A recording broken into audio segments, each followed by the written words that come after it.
إن الحمد لله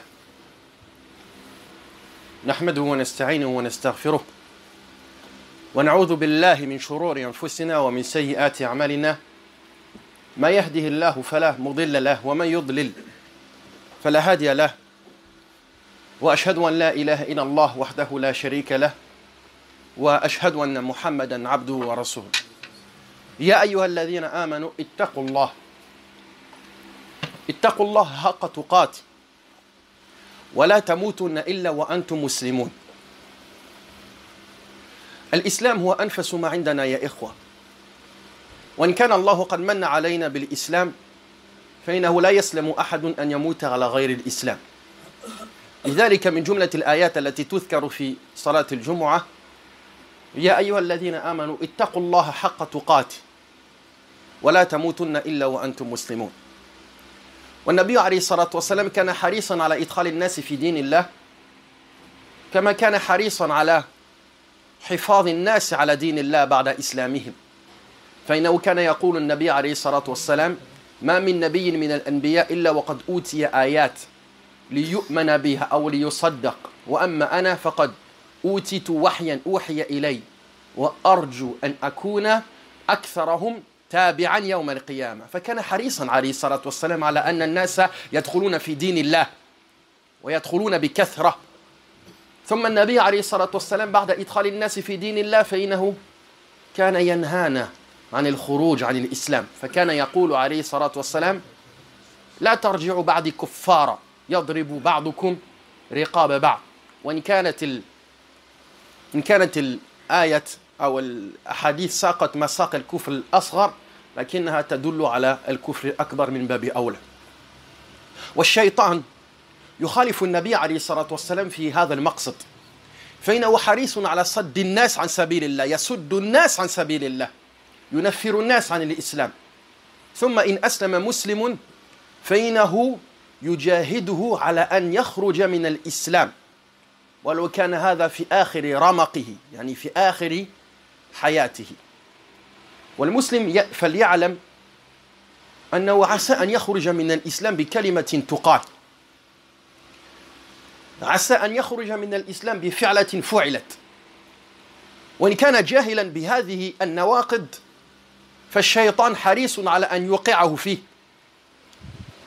يقول النبي عليه الصلاة والسلام إن المرء يتكلم بالكلمة لا يلقي لها بالا يهوي بها في جهنم 70 خريفا. والله عز وجل في القرآن يقول تحسبونه هينا وهو عند الله عظيم. وأنس بن مالك لما كان يؤدب ويربي التابعين فكان يقول لهم إنكم لتعملون أعمالا هي أدق في أعيانكم من الشعر، وكنا نعدها في عهد النبي عليه الصلاة والسلام من الموبقات. ومن هذه الموبقات الاستهزاء بالدين، وقد أصبح أمرا متفشيا منتشرا في أمة النبي صلى الله عليه وسلم جهلا من الأمة. والاستهزاء بالدين ناقض من نواقض الإسلام، وسنفصل في ذلك إن شاء الله. Le prophète alayhi salatu wassalam, qui a été envoyé comme miséricorde pour les mondes, avait deux objectifs principaux, les plus grands. Son premier objectif, c'était de faire tout pour que les gens puissent rentrer dans la religion d'Allah, pour que les gens puissent être sauvés, pour que les gens n'aillent pas en enfer éternellement. Le prophète alayhi salatu wassalam disait il n'y a pas un prophète sans qu'il n'ait reçu des miracles afin qu'il soit suivi, afin qu'il soit cru, afin que les gens croient en lui. Moi, on m'a accordé une révélation. Et j'espère, bien sûr, par cette révélation, être celui qui aura le plus d'adeptes. C'est-à-dire, être celui parmi les prophètes qui aura la plus grande des communautés. Être celui parmi les prophètes qui aura le plus grand nombre de suiveurs. Le prophète, alayhi salatu wassalam, et c'est un devoir des membres de sa communauté, voulait être le prophète le plus suivi. Et nous devons espérer que notre prophète, alayhi salatu wassalam, sera le prophète le plus suivi. Nous devons espérer que notre communauté, au jour de la résurrection, sera la plus grande. C'est le prophète alayhi salatu wassalam était soucieux de faire rentrer premièrement les gens dans l'islam, ensuite il était soucieux de tout faire pour que les gens ne sortent pas de l'islam après être rentrés. En effet, nous pouvons être nés dans l'islam, voire nous convertir et ensuite apostasier. L'apostasie est une réalité, mes frères. Pour ça que l'un des versets que l'on récite très souvent le jour du vendredi est le suivant: ô vous qui avez cru, craignez Allah comme il mérite d'être craint et veillez à ne mourir qu'en étant musulman. Veillez à ne mourir qu'en étant musulman. Le prophète alayhi salatu wassalam nous dit: ne redevenez pas mécréants après moi, vous frappant les coups les uns des autres. Quand bien même ce hadith a été cité par rapport à la petite mécréance, il est une interdiction, min babi awla, a fortiori pour la grande mécréance. Celui qui est ignorant des limites de l'islam est sur le point d'en sortir. Celui qui est ignorant que l'on peut sortir de l'islam avec une parole, avec un acte, eh bien, il est la proie facile de Satan qui pourra le faire tomber dans cet acte-là sans qu'il s'en rende compte. Le prophète alayhi salatu wassalam nous dit: il se peut que l'homme parle d'une parole à laquelle il ne donne pas d'importance, mais à cause de cette parole, il chutera dans l'enfer pendant 70 printemps. C'est-à-dire que pendant 70 années, il chutera dans l'enfer à cause d'une parole. Il se peut que la personne dise une parole à cause d'elle, alors qu'il ne lui donne pas d'importance. Il chutera dans l'enfer pendant 70 printemps. Allah Azza wa Jal nous dit, par rapport à l'affaire de Aïcha radiallahu anha quand elle fut accusée, et aux propos qui ont été prononcés, vous pensiez que c'était une chose petite, légère, alors qu'auprès d'Allah, elle est immense. Anas ibn Malik radiallahu anhu, lorsqu'il éduquait les tabi'in, c'est-à-dire ses élèves, ceux qui sont venus après les compagnons, il leur disait: vous faites des actions, elles sont à vos yeux plus fines qu'un cheveu, c'est-à-dire qu'elles n'ont pas de valeur. Alors que nous, au temps du prophète, alayhi salatu wassalam, nous les considérions comme al-mubiqat, c'est-à-dire celles qui nous jettent dans la perdition. Parmi ces paroles qui se sont propagées de plus en plus à notre époque, ce qu'on appelle al-istihza'u bid-din, c'est-à-dire le fait de se moquer de la religion. Se moquer de la religion est un annulatif de l'islam. Se moquer de la religion fait partie de ces paroles qui sont légères sur la langue des gens, mais qui vont en propulser plus d'un, qu'Allah nous en préserve au fond de l'enfer. Allah subhanahu wa ta'ala yaqul fi surati at-Tawbah: wa la in sa'altahum la yaqulunna innama kunna nakhudu wa nal'ab قل أبالله وآياته ورسوله كنتم تستهزئون لا تعتذروا قد كفرتم بعد إسلامكم. Allah subhanahu wa ta'ala nous dit dans Surat At-Tawbah que certains hypocrites ont tenu des propos honteux vis-à-vis d'Allah, vis-à-vis du Coran, vis-à-vis du prophète alayhi salatu wassalam et vis-à-vis des sahaba. Et le verset a été révélé. Le verset est le suivant. Si tu leur demandes, si tu les interroges, qu'est-ce qu'ils faisaient? Ils diront: nous ne faisons que jouer et discuter. Nous ne faisions que jouer et discuter. Dis-leur, est-ce que c'est d'Allah, de ses messagers, de ses versets et de son messager que vous vous moquiez?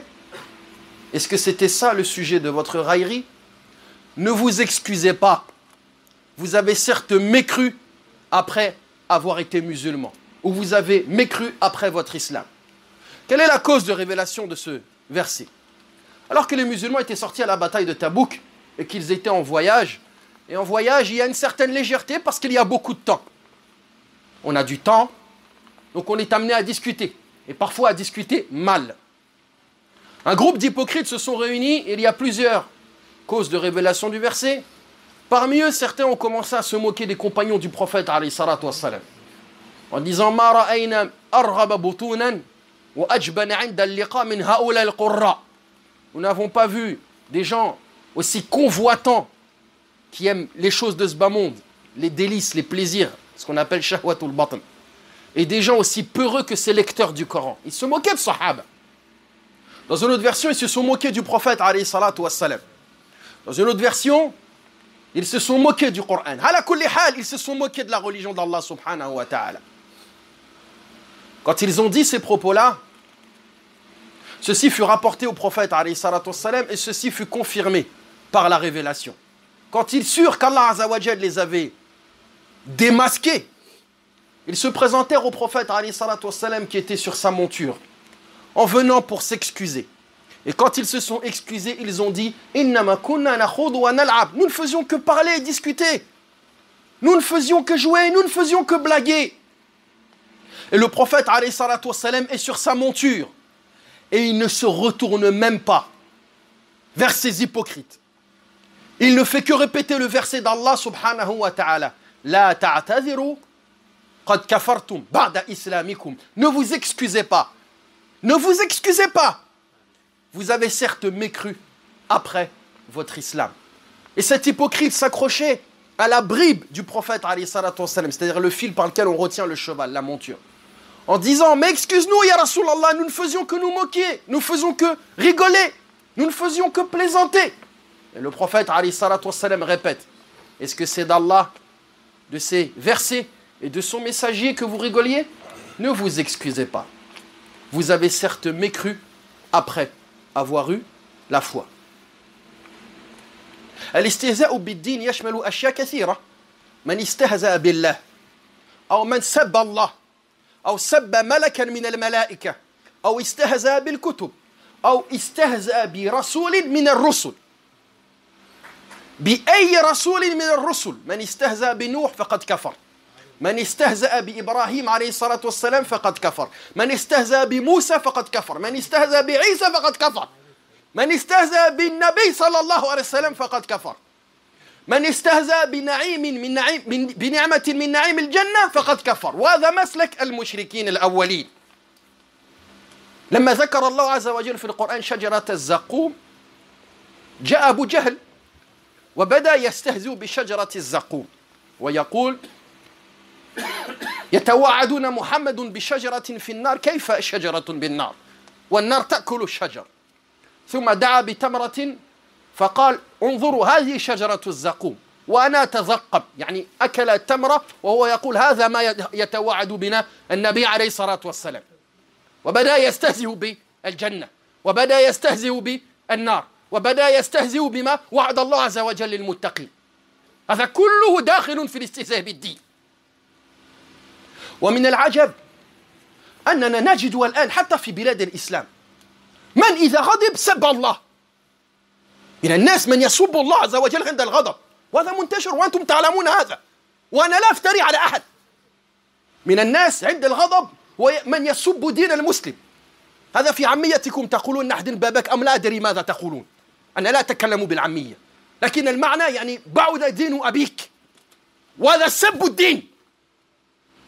من الناس عند الغضب من يقول كلاما سيلقى ربه بما قد نطق به. وتذكروا ما قال رسول الله صلى الله عليه وسلم عندما نطق من نطق بما قال أبالله وآياته ورسوله كنتم تستهزئون لا تعتذروا قد كفرتم بعد إيمانكم. Ce qui est déplorable, mes frères, c'est que les gens ignorant malheureusement cet annulatif de l'islam sont amenés à tomber dedans sans le savoir.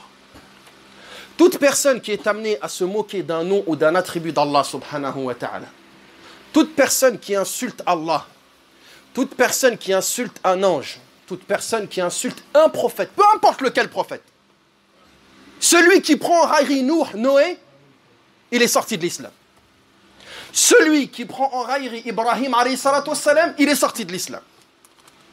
Celui qui se moque de Moïse, de Moussa alayhi salatu wassalam, il n'est plus musulman. La nufarriqu bayna ahadin min rusuli. Celui qui se moque de Jésus, de Isa alayhi salatu wassalam, hadha naqid min nawaqid al-islam. Celui qui se moque du prophète alayhi salatu wassalam, pareil. Celui qui se moque du paradis ou de l'enfer, pareil.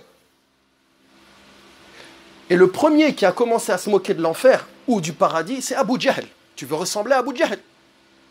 Abu Jahl, lorsqu'Allah Azza wa Jalla a cité dans le Coran Shajarat al-Zaqum, il a dit comment Mohammed nous menace d'un arbre dans le feu, alors que le feu mange l'arbre. Ensuite, il a demandé qu'on lui amène des dattes. Il les a mangées en disant, ça c'est Shajaratuz Zaqum qui nous menace dans le Coran. Et regardez, wa ana atadhaqqam, c'est-à-dire je mange ce fruit soi-disant par lequel il nous menace. Aujourd'hui, des musulmans, quand ils sont en colère, ils insultent Allah. Et vous savez que c'est présent. Dans nos pays, c'est présent. Il est en colère, il insulte Allah. Il est en colère, il insulte la religion de son frère. Vous avez des expressions dans votre langage qui sont inacceptables. Et je ne la répéterai pas. Vous avez des expressions dans certains pays qui consistent à dire, quand il est en colère, que s'éloigne la religion de ton père. Et la religion de son père, c'est l'islam. Certaines personnes aujourd'hui se moquent des délices du paradis. Allah nous a promis des vierges au paradis. J'y crois. Le prophète sallallahu alayhi wa sallam y croit. Abu Bakr y croit. Omar y croit. Sahaba y croit. Mais certaines personnes aujourd'hui viennent parmi les musulmans. Les autres ne m'intéressent pas. Parmi les musulmans. Ils viennent et ils se moquent de ce genre de pratique. Parmi les musulmans. Certaines personnes se moquent de la prière. Parmi les musulmans. Certaines personnes se moquent du tawaf. Que nous faisons les musulmans pendant la Umrah ou le Hajj. Parmi les musulmans, certains se moquent de la barbe. Ya akhi, si tu ne portes pas la barbe, ça te regarde. Mais en aucun cas, tu peux prendre en raillerie une sunna du prophète sallallahu alayhi wa sallam. Aujourd'hui, des ignares viennent et disent, pourquoi vous portez la barbe? Ça, c'est digne des hommes des cavernes. Des hommes des cavernes. Allah Azza wa Jal a parlé de Moussa alayhi salatu wa salam qui a pris Haroun par la barbe. Et les savants ont déduit que Haroun avait une barbe imposante. Le prophète alayhi salatu wa salam, quand il dirigeait la prière, les compagnons voyaient sa barbe remuer de par derrière, ce qui implique qu'il avait une barbe imposante. Aujourd'hui, certains viennent et se moquent de la sunna du prophète alayhi salatu wa salam. Si tu ne la pratiques pas, c'est une chose. Mais que tu arrives jusqu'à t'en moquer, ça peut tomber sous le coup d'un annulatif parmi les annulatifs de l'islam. Parmi les choses qui se sont répandues également aujourd'hui, un certain nombre de sketchs, un certain nombre de vidéos, même que nos enfants aujourd'hui regardent. Ou quand le mois de Ramadan arrive, on fait des vidéos où les gens sont en train de se moquer de la religion. On fait des vidéos où on est en train de montrer des musulmans qui sont là, qui ne supportent pas Ramadan et qui sont en train de faire des blagues sur la chose. Et les musulmans aujourd'hui, ne connaissant pas le jugement relatif à cet annulatif de l'islam, sont là et sont en train de rigoler entre eux. Je vais aller plus loin. Vous savez, mes frères, une des choses qui a fait qu'aujourd'hui beaucoup d'églises sont vides, c'est que pendant des siècles, on s'est moqué de la religion chrétienne. Toutes les choses considérées comme sacrées chez les chrétiens, on s'est moqué de ça. On s'est moqué des prêtres, on s'est moqué de leurs saints, on s'est moqué des choses qui chez eux avaient un caractère sacré. Et quand on a vidé leur cœur du caractère sacré de ces choses, les églises se sont vidées. Ne faites pas dans l'islam ce qui s'est passé dans les autres religions. Ne faites pas dans l'islam les causes qui vont vider petit à petit de notre cœur les choses qui ont un caractère sacré. Et là où justement les musulmans se sont fait avoir, c'est que beaucoup de personnes, alhamdoulilah, on ne nous a pas fait rentrer dans un temple bouddhiste pour nous prosterner devant une idole. On ne nous a pas fait rentrer dans une église pour nous faire prosterner devant une croix. On ne nous a pas arraché le voile de nos femmes. On n'a pas réussi à nous empêcher de prier. Parce qu'on tient à ces choses. Mais qu'est-ce qu'on a réussi à faire? On nous ramène un comique qui vient faire un sketch où il se moque de Moussa alayhi salatu wassalam. Et les gens, une sœur voilée, elle est là, elle regarde ça et elle rigole. Tu rigoles. Des frères qui portent la barbe, mashallah, qui sont à la mosquée, ils sont assis et ils regardent ceci et ils rigolent, mashallah. Quelqu'un, il vient, il se moque de Moussa alayhi salatu wassalam. Et les musulmans se mettent en colère quand les gens sont amenés à manquer de respect au prophète alayhi salatu wassalam. Là, on saute de nos chaises. Mais il n'y a aucune différence entre quelqu'un qui se moque du prophète Mohammed sallallahu alayhi wa sallam ou quelqu'un qui se moque de Moussa alayhi salatu wassalam. Shaitan nous a eu. Comment il nous a eu? Parce qu'on nous a ramené un petit munafiq, parce qu'il a un prénom musulman, et il vient faire un sketch où il se moque de Moussa. Ça, on va l'accepter. On doit être les premiers à ne pas l'accepter, parce que nous aimons Moussa plus que les autres. Parce que Moussa, pour nous, est un prophète. Et nous sommes, nous, ceux qui devons le respecter, comme nous respectons le prophète Mohammed sallallahu alayhi wa sallam. La nufarriqu bayna ahadin min rusuli. Mais comme c'est Moussa, ça passe mieux. Comme c'est un musulman, ou quelqu'un qui porte un prénom musulman et qui vient faire des blagues sur les prophètes, ça passe mieux. Mais quand on se moque du prophète, là, tout de suite, les musulmans se lèvent. La réalité, c'est qu'il ne faut pas être idiot, mes frères. La réalité, c'est que ça est exactement la même chose que ça. Et je m'étonne de les voir crier quand le prophète est insulté, mais de les voir rigoler quand Moussa est insulté ou humilié ou pris comme un objet de raillerie. أقول قولي هذا واستغفر الله لي ولكم ولسائر المسلمين.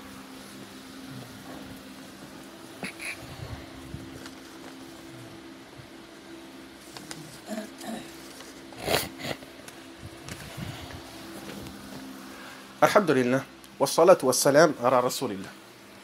Encore 2 points rapidement, mes frères, pour que l'on comprenne bien. Certains musulmans sont sages et ne se moquent pas de la religion, du moins entre nous. C'est-à-dire qu'entre nous, alhamdulillah, si un musulman commence à faire une blague ou à sortir d'une certaine limite, il est remis en place. Toute la difficulté, ce n'est pas réellement qu'entre nous. C'est lorsque nous sommes amenés à être avec les autres. Quelle est l'attitude à avoir par rapport à cela? Il arrive que nous sommes avec des gens et que ces personnes-là viennent et parce qu'ils ne partagent pas notre foi, commencent à se moquer de notre religion. Eux, ils pensent que c'est quelque chose de plus ou moins gentil. Il vient, il fait une blague sur le ramadan. Il vient, il fait une blague sur la prière. Il fait une blague sur ta barbe. Il fait une blague sur notre religion. Quelle est l'attitude à avoir? Premièrement, les frères, nous ne sommes pas chez nous, entre guillemets. Nous sommes chez nous, mais nous ne sommes pas chez nous au sens que nous ne pouvons pas venir imposer aux gens un certain nombre d'attitudes. C'est une réalité, on doit l'admettre. Nous ne pouvons pas les contraindre à respecter notre religion comme nous nous aimerions. Mais si nous ne pouvons pas les contraindre à ne pas se moquer de notre religion, en aucun cas, eux peuvent nous contraindre à se moquer de notre religion. C'est-à-dire qu'au même titre que nous n'avons pas à les contraindre à ne pas rigoler de notre religion parce que nous ne pouvons pas le faire, au même titre, nous n'avons pas à nous imposer pour leur faire plaisir de nous moquer de notre religion. Et ce que nous devons adopter, c'est la position du juste milieu. Quelle est cette position du juste milieu? N'agressez pas les autres. Ne les insultez pas. Mais ne soyez pas une serpillière que l'on écrase quand on est amené à parler de notre religion tout simplement pour leur faire plaisir. Et cette attitude du juste milieu, c'est celle qu'Allah subhanahu wa ta'ala a citée dans le Coran. Quand il nous a dit وَقَدْ نَزَّلَ عَلَيْكُمْ فِي الْكِتَابِ أَنْ إِذَا سَمِعْتُمْ آيَاتِ اللَّهِ يُكْفَرُ بِهَا وَيُسْتَهْزَأُ بِهَا فلا تقعدوا معهم حتى يخوضوا في حديث غيره إنكم إذا مثلهم إن الله جامع المنافقين والكافرين في جهنم إن الله جامع المنافقين والكافرين في جهنم جميعا. Allah Azza wa Jalla nous dit, il vous a déjà été révélé que si vous voyez des gens ou vous entendez des gens qui mécroient au verset d'Allah ou qui les prennent en raillerie, eh bien ne vous asseyez pas avec eux jusqu'à ce qu'ils changent de conversation. Ne vous asseyez pas avec eux jusqu'à ce qu'ils changent de conversation. Car sinon, vous serez comme eux. Et Allah va réunir les hypocrites et les mécréants tous dans l'enfer. Ici, Allah Azza wa Jal, qu'est-ce qu'il nous fait comprendre? Il ne nous dit pas de ne pas parler avec eux de manière absolue. Ce n'est pas ce qu'il dit, subhanallah. Mais il ne nous dit pas de tout accepter ce qu'ils sont amenés à dire. S'ils sont amenés à faire des blagues sur notre religion ou autre, eh bien, au minimum, manifeste que tu n'es pas d'accord et je ne veux pas blaguer avec toi sur ma religion. Ne l'insulte pas, ne l'agresse pas, mais ne sois pas une serpillière sous ses talons, ya akhi. Ce sujet-là, je ne veux pas qu'on rigole dessus. Ce sujet-là, je ne veux pas qu'on le prenne à la légère. Ce sujet-là, c'est quelque chose de sacré pour moi. Tu veux qu'on parle d'autre chose? Parlons d'autre chose. Mais tu ne prends pas ma religion comme un sujet de raillerie auquel tu me demandes en plus de participer. S'ils n'écoutent pas, lève-toi et pars. Tu n'es pas menotté avec ces personnes-là. Alors je sais que certains vont dire, non, mais si on agit comme ça, on va nous considérer comme lourds, et moi j'ai envie de leur faire aimer l'islam, et si j'agis comme ça, je vais les faire fuir. Ya akhi, tu ne vas pas mettre la foi dans le cœur des gens en le faisant sortir de ton cœur. Tu ne vas pas appeler les gens à l'islam en sortant toi-même de l'islam. Tu ne vas pas faire aimer l'islam aux autres en la piétinant et en lui crachant dessus. Ton rôle, c'est de faire aimer l'islam aux gens et de faire en sorte qu'on ait un respect minimum pour ta religion. Et ce n'est pas en agissant ainsi que tu feras aimer ta religion aux autres. Alors je sais que Une autre objection que l'on va dire ou qui diront, c'est « Mais vous êtes toujours là, vous en prenez, vous mettez en colère dès qu'on touche à ce genre de choses. » Pose-lui la question. Est-ce que vous accepteriez que je prenne votre mère comme sujet de raillerie? S'il te dit oui, ne discute pas avec une personne qui accepte qu'on se moque de sa mère.